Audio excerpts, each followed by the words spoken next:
Fat Moose Comics, established in 1982, is New Jersey's best and oldest comic book store. Moose has that rare, old-school comic shop feel and camaraderie, yet also remains a welcoming space for new fans. Visit them in person in Whippany, New Jersey, or reach out via the Fat Moose Comics Facebook page. If you have children and want a family-friendly store, look no further than Aw Yeah Comics. Visit one of their 3 locations, Harrison, New York, Muncie, Indiana, or Skokie, Illinois, and check out awyeahcomics.com for more.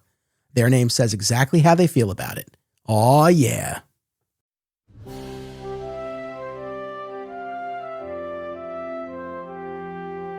In the 1950s, George Reeves embodied the Man of Steel in Superman's first television adaptation, from its gritty black and white beginnings to the kid-friendly color years.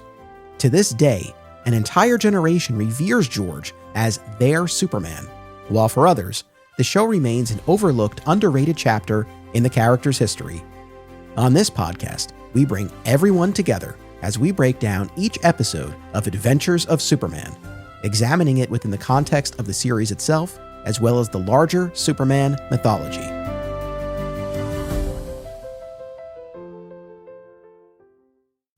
Welcome to another exciting episode in the Adventures of Superman. I'm your host, Anthony Desiato. Joining me to discuss Season 3, Episode 12, The 7 Souvenirs, is the host of Always Hold On to Smallville, returning guest, Zach Moore. Welcome back. Hello there. Happy to be back in colored 1950s Metropolis. Yeah, and the penultimate episode of Season 3, no less. We are winding down Season 3. I'm excited. I got to say, I have the Season 3 and 4 DVD set. You open it up, and in the old days, there was like cardboard, and they actually had some heft to it. These old DVD sets. I say old because they came out in 2006. We're old now, Anthony. Goodness gracious. But so Season 3 and 4 together, Season 5 and 6 are together. I get it, right? Because together they add up to the amount of episodes that were in Season 1 and Season 2 respectively.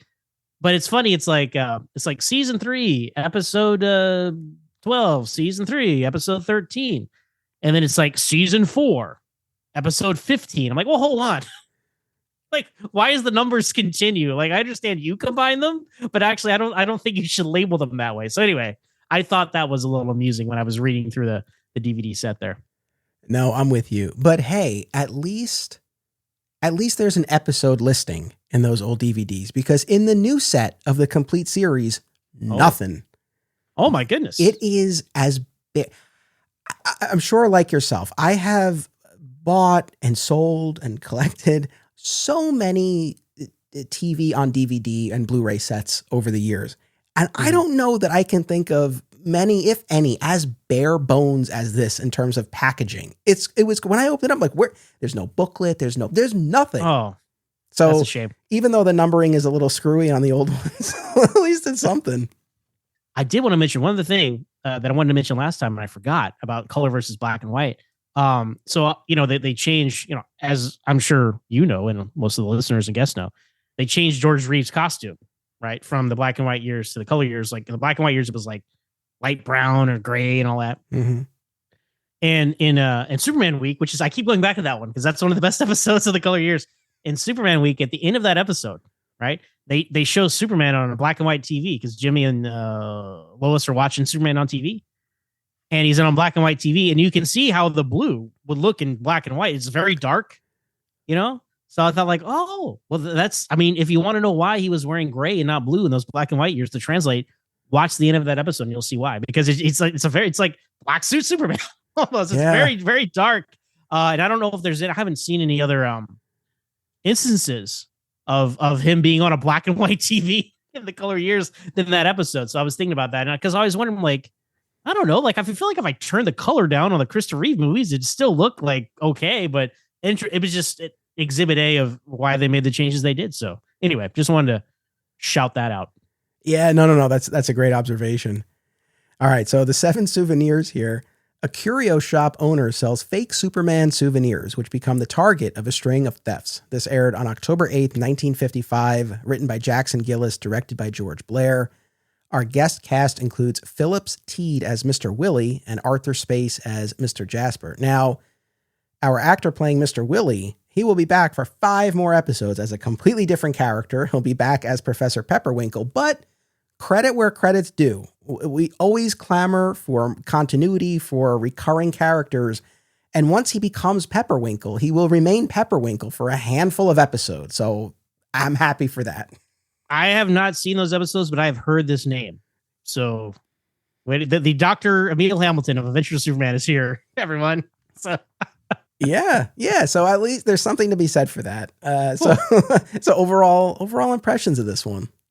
I actually really enjoyed this one. Nice. I'm looking forward to talking about this one. I think this was a fun idea. Whenever they can find those kind of like, sort of mundane, but if Superman existed, these things would happen. And I feel like this is a great story like that. And I had a lot of fun with this one, and I enjoyed it a lot.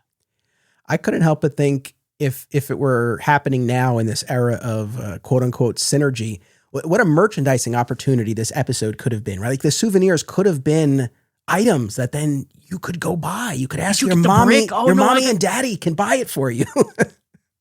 I would have gotten the brick. I think that's a nice undercover. Because a weird bit knife is a weird thing to kind of put on your desk, but like a brick that could be anything. It's a good conversation starter. Put your thumb in it and hold it up. Oh man, Superman's thumbprint. Which we can talk about that. I thought that episode might go in a whole different direction with that knowledge, but I had to go for the brick. Right on. Well, well, there's that, but also I was just thinking, there just could have been different souvenirs that were actually more akin to a toy that a kid would have. But yeah, that's probably smarter. Yes. Yeah. No, but well, it's funny though. You mentioned the brick, and I know there's now an always hold on to Smallville brick in Metropolis, Illinois. There is. Shout out to my friends Lance Laster, Matt Truex, and Cavante Chillis. They all pitched in together and got me an always on the Smallville hosted by Zach Moore podcast brick in Metropolis, Illinois. I have yet to go to Metropolis, Illinois or Superman Celebration, but I hope to one day. Hopefully we can all meet up and as podcasters have a fun time and go find that brick. I have no idea where it is going to be.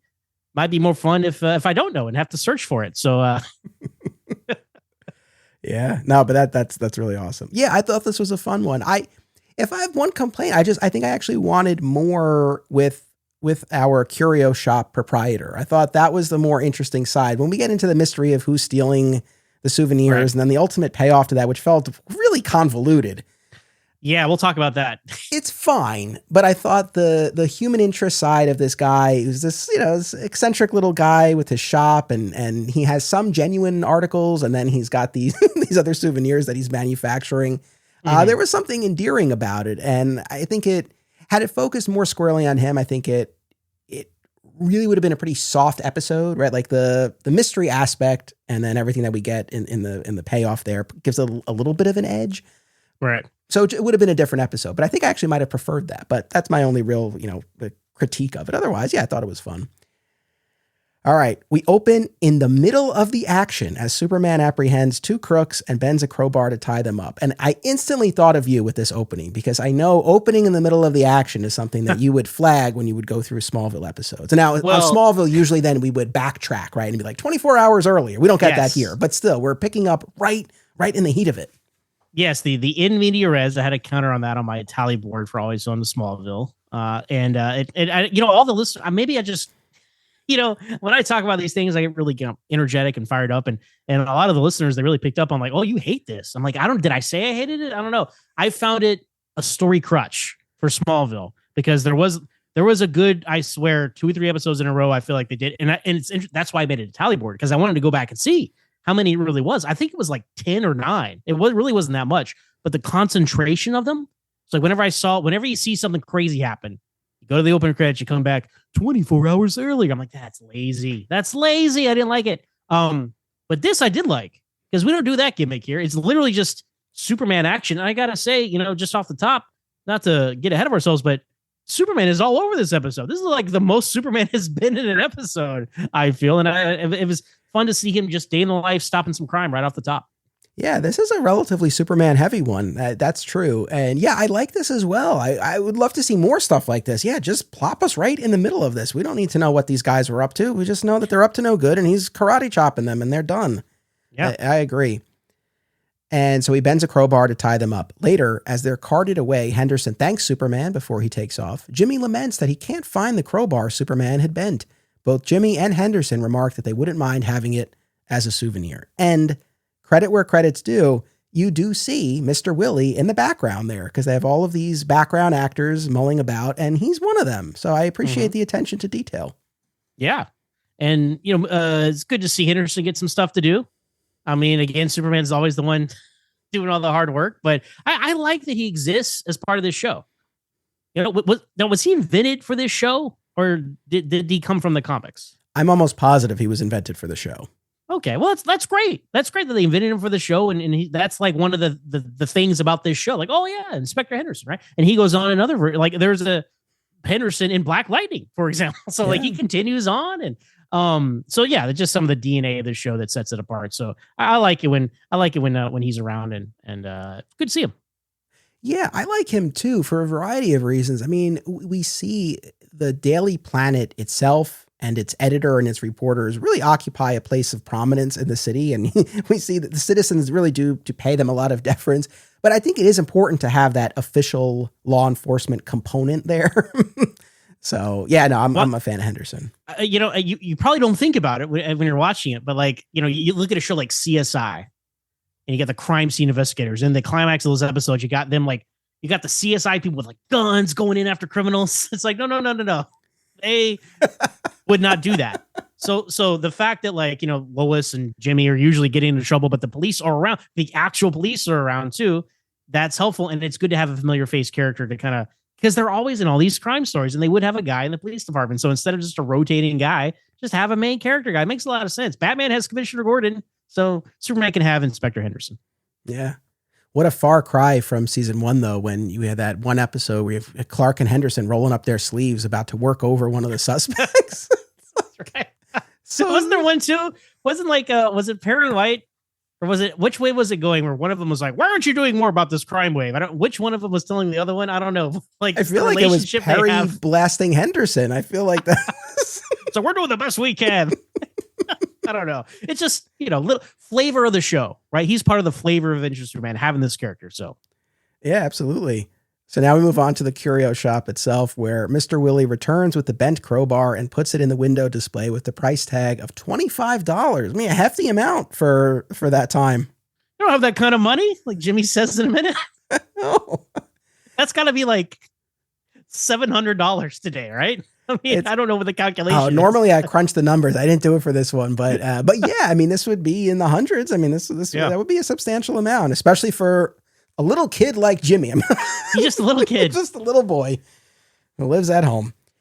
So Jimmy happens by and sees it. He can't afford that hefty price, but Mr. Willis sells him on a brick, the last one, mind you, from a wall that Superman had smashed, complete with Superman's thumb indentation. So you thought this was going to move into kind of like a secret identity sort of thing? Yeah. Oh, we got Superman's thumbprint right here, Mr. Kent. What's your fingerprint? Oh, I know, Miss Lane. Let's go dust Mr. Kent's office and try to get his fingerprint. I'm like, that's, last time I was on, we talked about the magic necklace, and there was a whole like thread we could have pulled about like Clark wearing an invincible necklace and getting shot, and they could have done a whole different spin on the story.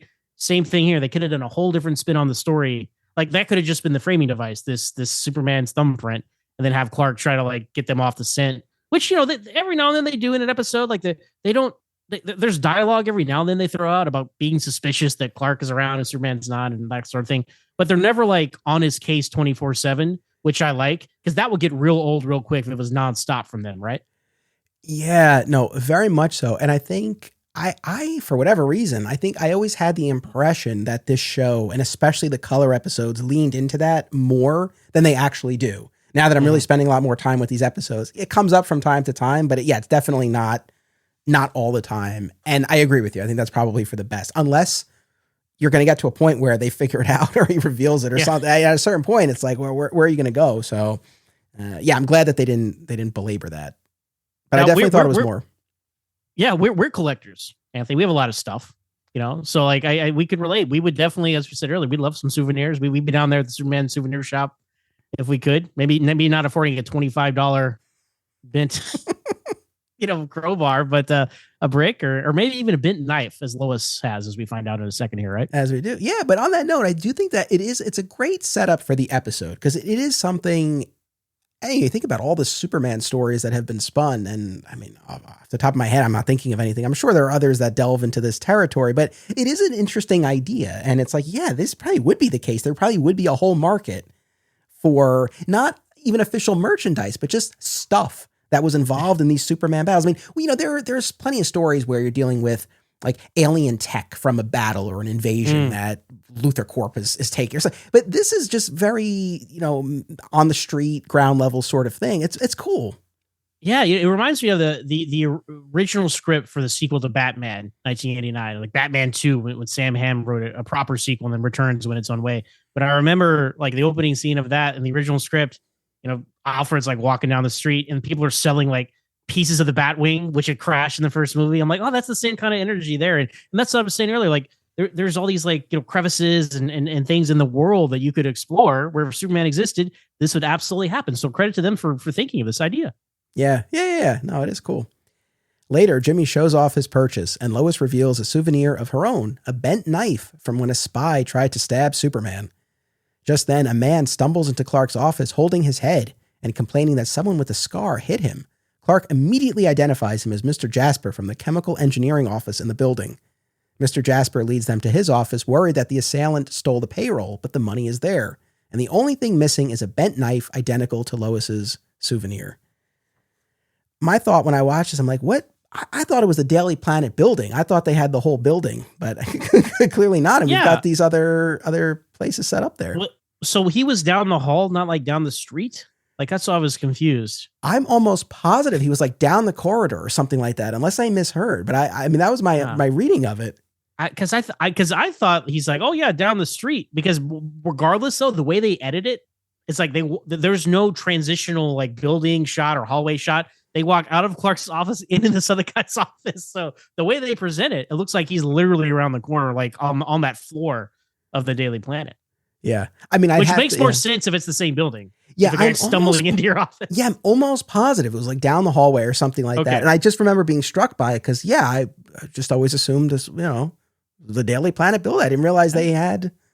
They rent out space too. I mean, running a newspaper is not cheap. They got to send people across the world all the time. They got bills to pay. So I always think about what those expense accounts must be like when we have 3 reporters traveling to these exotic locales.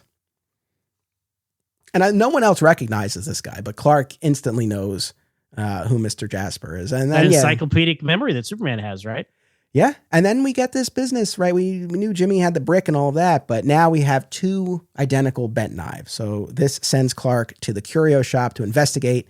He asks for a knife bent by Superman. Clark is very bemused by Mr. Willie, as he claims that his souvenirs are all authentic originals. He observes Mr. Willie in the back room with his X-ray vision. Mr. Willie has a drawer full of identical unbent knives. He places one in a vise and proceeds to bend it, but Clark catches him in the act. He asks Mr. Willie how Superman would feel about this, but Mr. Willie says Superman wouldn't want him to be poor and that most of the souvenirs are authentic.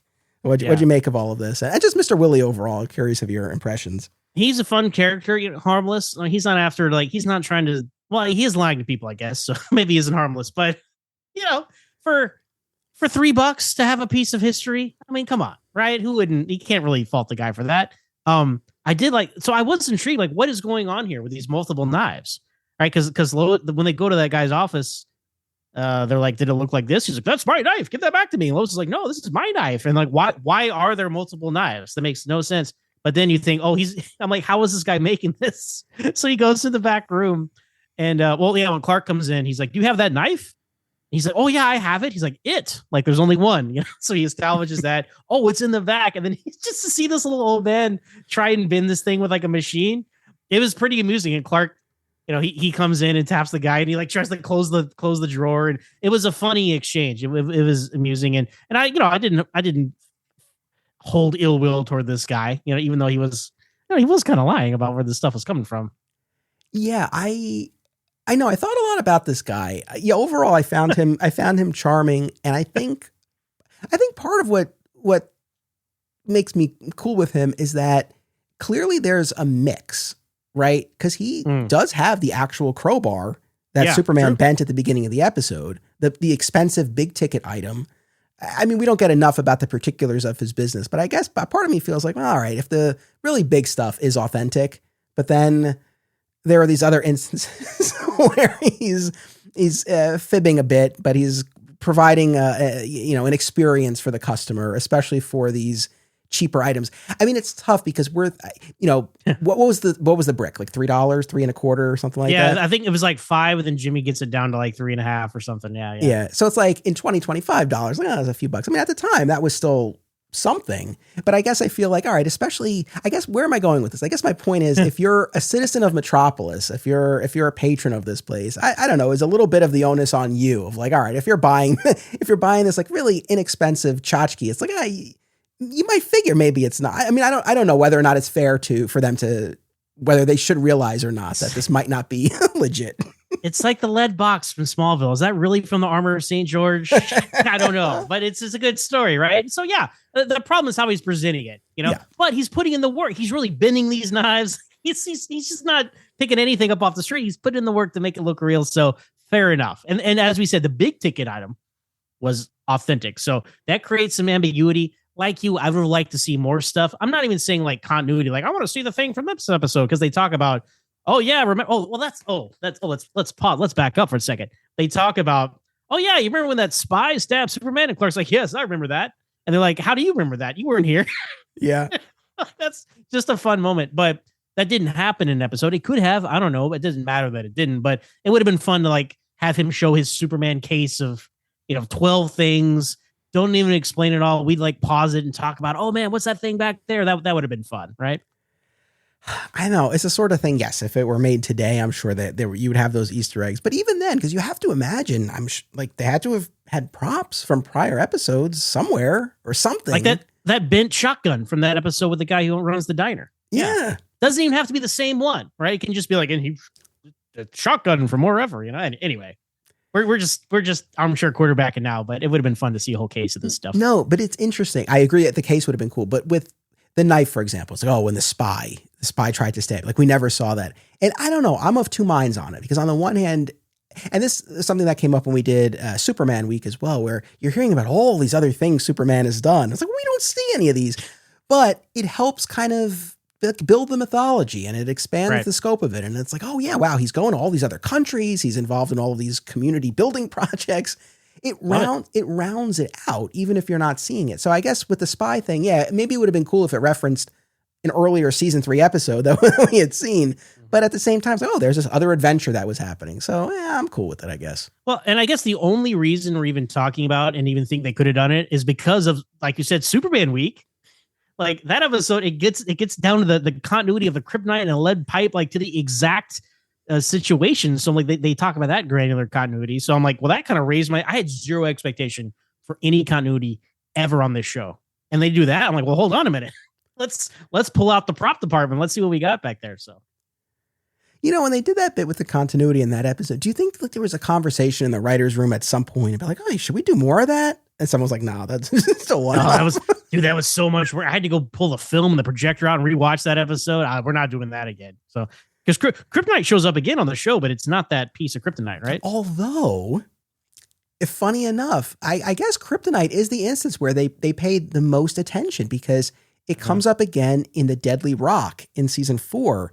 And there's a reference to it being part of the asteroid that Superman had destroyed in Panic in the Sky. Wow. So when it comes to kryptonite, hey, there you go. There was a show Bible for that. Credit is due. Yeah. This is a show Bible. It was like a show leaflet, and the kryptonite was on there. Okay, well, good for them. Yeah, that is interesting, though. This podcast is an affiliate of BCW Supplies. The next time you need to restock on comic book bags, boards, boxes, and more, be sure to use promo code FSP to save 10% on your order. That's FSP for Flat Squirrel Productions. It helps support the show, too. Thank you. Single Bound is a new podcast series hosted by married couple Amy and Logan as they review single issues of comics. And if the title makes you think of Superman, you're not alone, as the Man of Steel is a regular topic of discussion. Listen and subscribe on Spotify and YouTube, and follow the show on Instagram @SingleBoundPodcast. Whether you're an independent filmmaker or you just love movies, don't miss these New Jersey film festivals. Brightside Tavern in Jersey City, Hang On to Your Shorts in Asbury Park, and Round Reel in Bloomfield. Submission information for filmmakers can be found at filmfreeway.com. Clark asks about the woman who just left as he had arrived, and Mr. Willie reveals that she too bought a bent knife. Superman finds the woman in distress, her car up on the curb. She claims that a scar-faced man was hiding in her car and stole the knife. At the planet, Perry explains that 3 more people have reported stolen Superman knives. Clark calls Henderson to tell him about Lois's knife, as she and Jimmy had brought Mr. Jasper to the police station. When Henderson goes to talk to Lois, Jasper says that Lois left because of a call about a fire at her apartment. And then at Lois's building, Lois and Jimmy are attacked by the scar-faced man who takes her knife. Later, Superman rescues her and makes a plan to use Clark as bait. Anything jump out at you in that sequence? Yeah, a few things here. I love the save of him landing in the lady's car, just ripping the door off. Like I don't feel like we haven't seen that a lot on the George Reeves show. So usually he's just standing in front of a car driving at him or something. So it's a very classic Superman thing, just ripping the door. I mean, Clark did that 100 times on Smallville, just ripping a door off and throwing it, 20 feet. I thought for sure the lady was going to say, "Oh, I bought a Superman souvenir for my son," but she doesn't. I just bought it for herself. Which who am I to judge? Because I too would buy one, but I thought for sure it would be like for her son or something because she was so distressed about it, And then he just kind of leaves her car there. He's like, "Excuse me, ma'am." He leaves. That I thought he would have cleaned up that accident scene a little more, maybe, but not George Reeves Superman. He's got things to do. And I've noticed this watching through these episodes. I like the him running it out of frame. It's good stuff because like you can see like he's obviously they're still doing the what do you call that? The springboard thing that he's jumping. Springboard. Yeah. Thank you. You guys can't see it. I moved my hand up and down, and Anthony picked up what I was trying to say. You can kind of see him like his feet and cape trailing behind him when he jumps off screen. Sometimes I don't know that kind of energy. Now there is. I'm of so many minds about like how should we see Superman take off? Right. There's something kind of elegant to like Christopher Reeve or Brandon Routh just kind of floating up. Right. But there's also something really cool about the power of like Tom Welling or Henry Cavill busting off and the sound waves.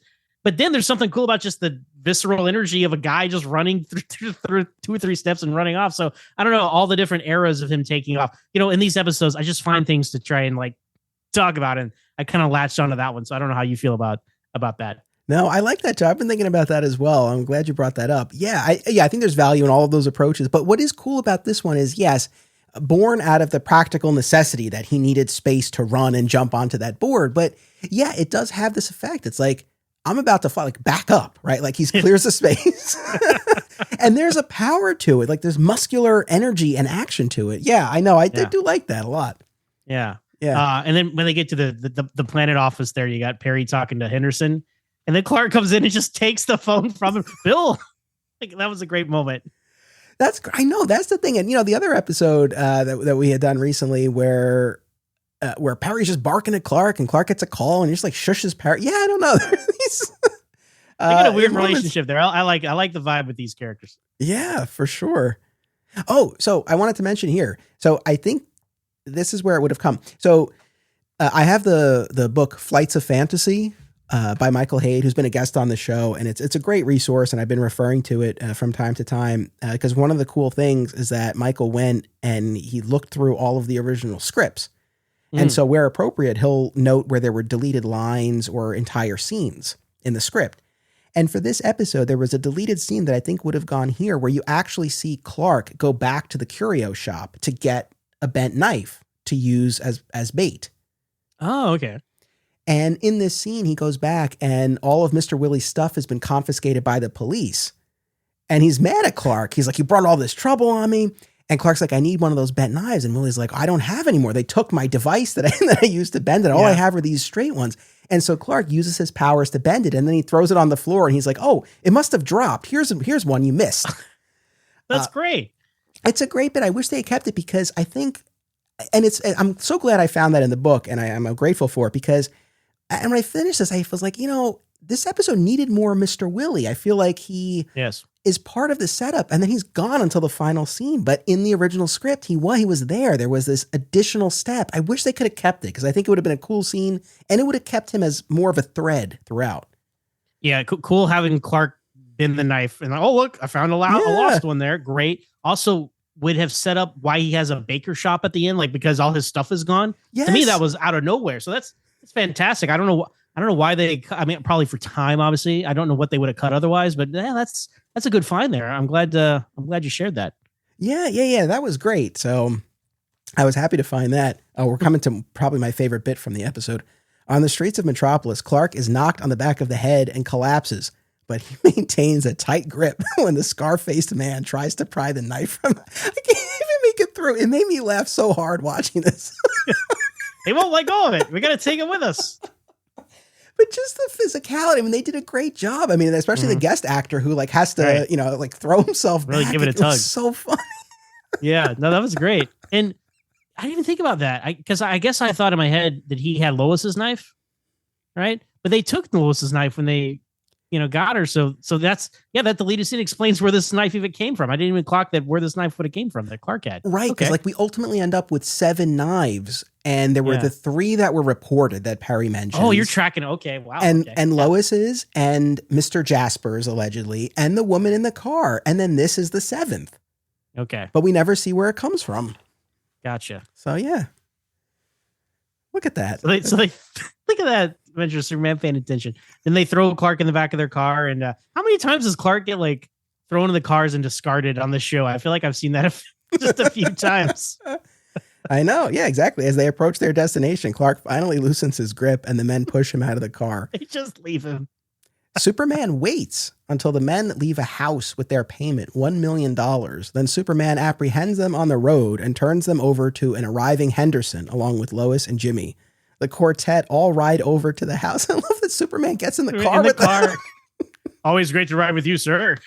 It's just, I don't know. This Superman is just a man of the people. He's streetwise Superman, just right in the back of a police car, not even the front seat. That's what struck me, really. I had the same thought because he gets in the back with Lois and Jimmy, and you see him tucking his cape, right, to sit. And all I could think of was, I wish we could have been inside that police car, like just what the conversation would be. Because don't you feel like Jimmy would have taken the opportunity to ask Superman something? I mean, I guess they see him often enough, but I feel like he would have annoyed Superman with some question or commentary or something. Jimmy, I need to focus. Yeah.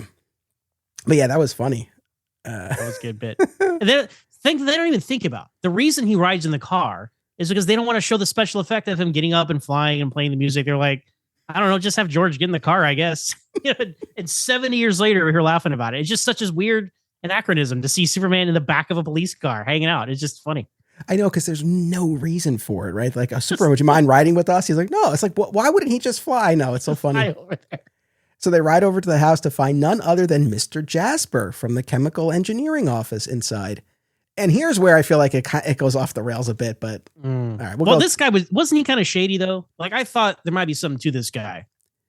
There's something about this guy though I liked. I wanted to believe. I can't put my finger on it. I trusted him, and he really broke my heart when we got to the end here. It's just a quality about this guy. I like this guest actor, and I believed him. He did seem rather sympathetic, I will say. Like it could have, as you're about to read out more of the plot here, and literally. I was like, maybe we'll go the other way. Yeah. Right? But now this was a heartbreaker. Okay. Follow along, audience.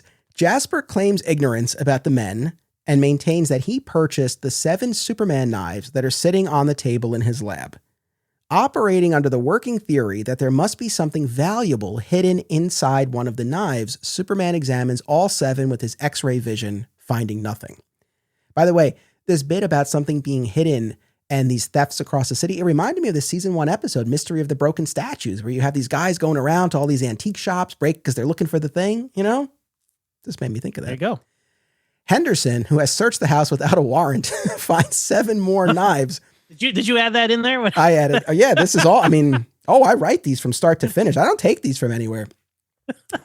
Finds 7 more knives, which Jasper, again, claims not to know anything about. Superman, now realizing what's been going on, asks for one of the knives in the lab, which he had x-rayed, as a souvenir of his own, and Jasper balks. It turns out that the thefts were all part of a plan to trick Superman into x-raying the knives in the lab, which were a separate set of knives created by Jasper out of a certain alloy, which transformed them into valuable radium. The fraud exposed, Henderson arrests Jasper. So this guy's plan, right, was to steal these 7 bent knives, right, that these collectors had purchased across the city, anticipating that Superman would eventually track them down, and he would assume that there was something valuable in them. Why else would someone steal them? And that he would use his X-ray vision on them. And again, also created this duplicate set of knives out of this alloy to create this radium. How did this play for you? You know, I thought it was sophisticated. So this entire episode really could have been straight out of season 1.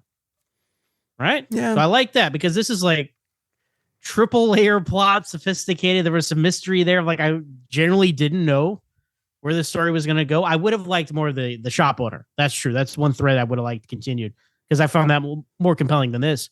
When they got to it, I'm like, oh, okay, this is interesting. And it was way too convoluted though. And I'm really glad that Superman explained it to everyone. So thank you, Jimmy, for what's going on here? Superman, I was confused. I know. I was grateful for Jimmy. I had the same thought. I'm like, thanks, Jimmy. Usually we're ahead of the show, right? But this is like, no, I need to be explained point by point. Now we can unpack this for a minute here. X-ray vision on this show.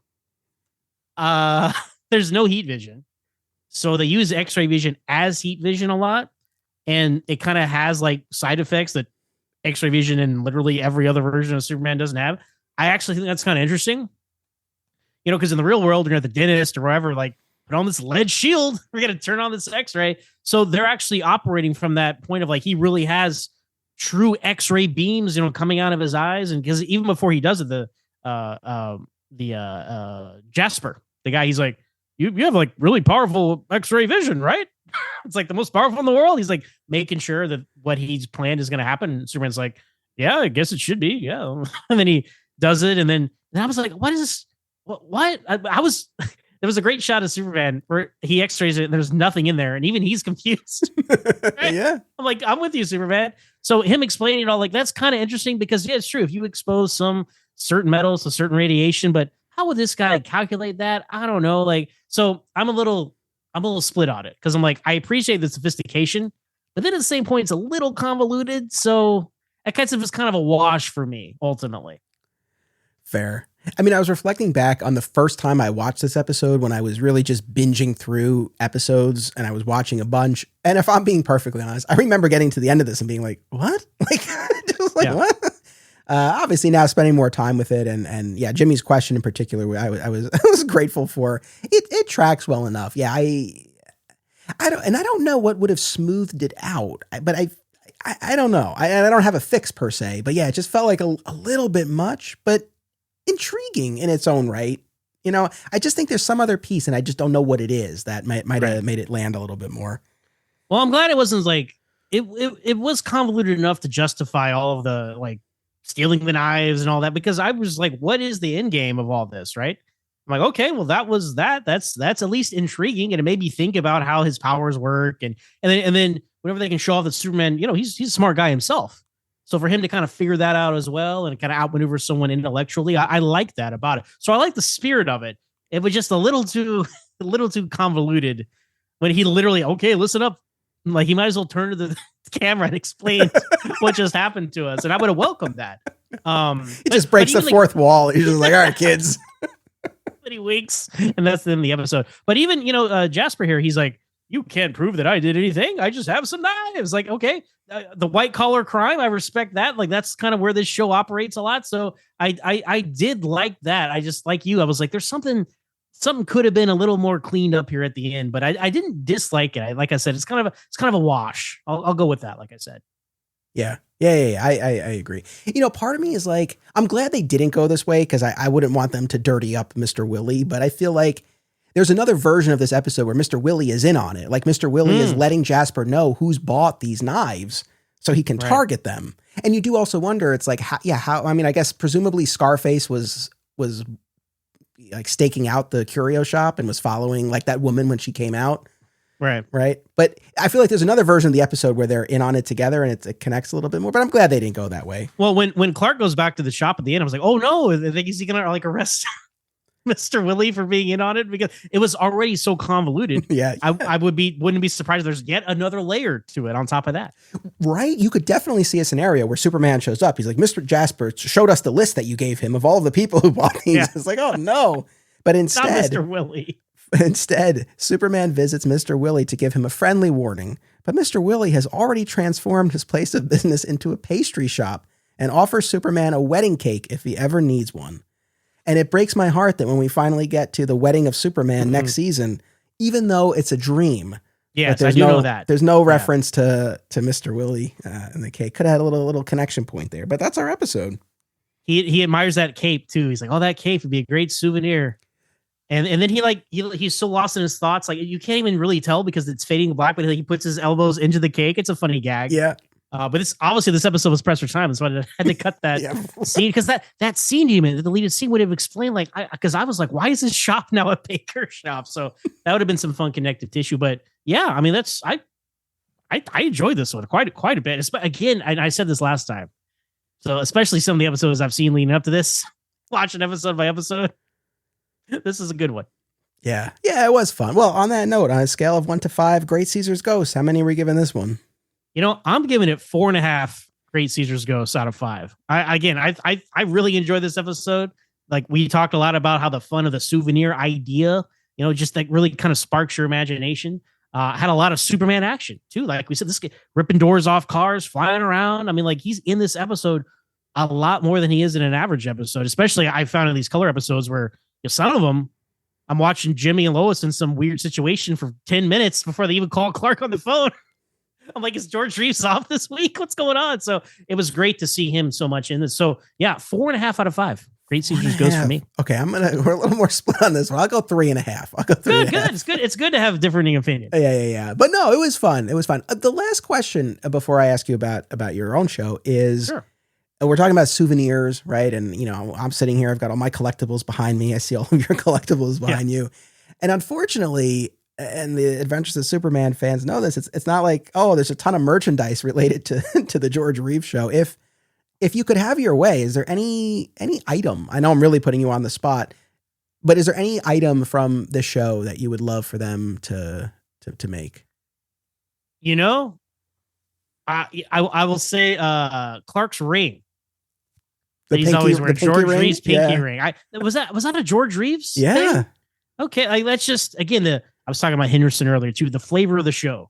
No other version of Superman will you ever see where he has a pinky ring. So like, if anything, I could think like, oh, that'd be cool.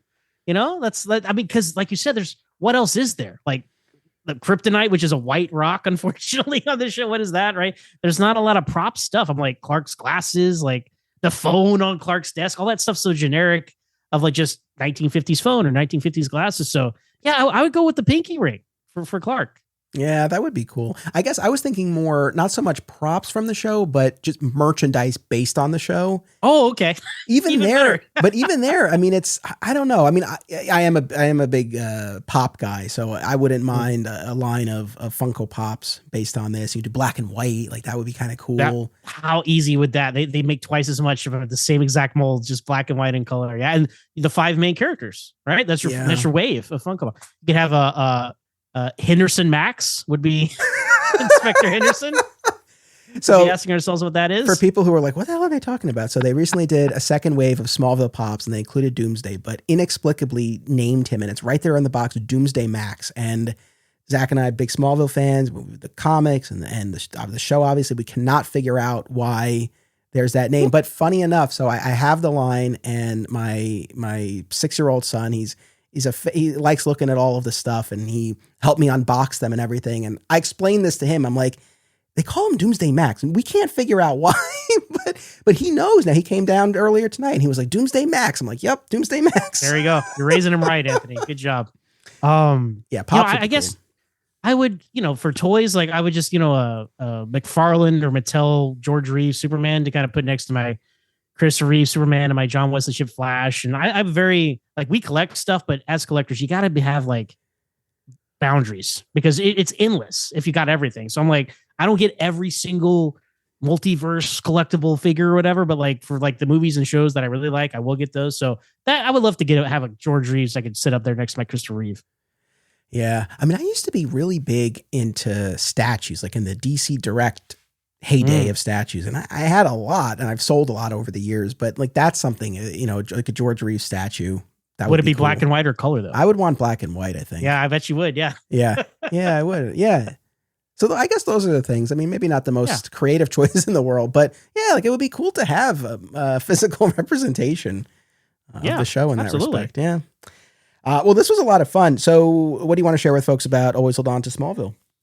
Yeah, so Always On to Smallville. We recently wrapped up our 10 season, 8-year journey of episode by episode coverage. But the podcast continues, Superman movies, Superman specials.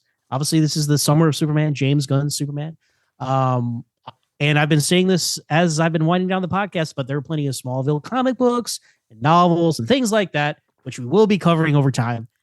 So the podcast is still active, and you can find us at Always Smallville with 1S on social media.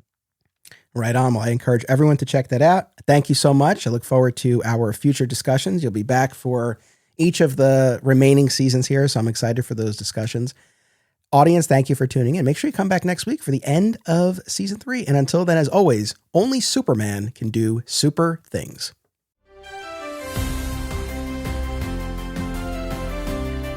Support the show and receive exclusive content, including the spin-off podcast Beyond Metropolis, by becoming a member at patreon.com/Anthony Desiato. My sincere thanks to all patrons. Please subscribe, rate, and review today via your platform of choice, and continue the conversation by joining us on social media. Links are in the show notes. Flat Squirrel Podcast is also home to Digging for Kryptonite, a Superman fan journey, a long-running weekly series mining Superman's vast mythology across time and media. Subscribe today.